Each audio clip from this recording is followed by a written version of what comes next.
এই যে দেখুন, আসলে আমাদের জানাই নাই যে এগুলা কোন কাজে ব্যবহার করা হয়। আসলে এগুলার ফের গাছের থেকে কেটে আনে খুব যত্ন সহকারে। শ্রমিকে হাতের খুব নরম হাতে খুব সুন্দর করে এগুলাকে গাছের থেকে কেটে আনার পরে এগুলা বেল্টের মাধ্যমে ফালায় এগুলাকে বাছাই করা হয়।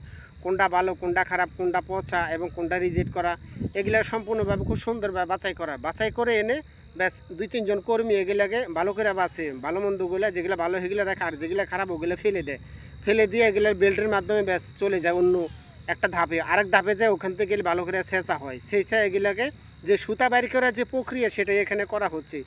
সুতা এগুলোর থেকে বাইর করবে। আসলে বর্তমান বাজারে সুতার প্রচুর দাম, এই জন্য এই টেকনিকটা অবলম্বন করা হয় যাতে সুতা এখান থেকে বের করা হয় এবং এখান থেকে সুতা বাইর করে বাজারজাত করা হয়। এখান থেকে এই সুতা দিয়ে লক্ষ লক্ষ টাকা ইনকাম করা হয়।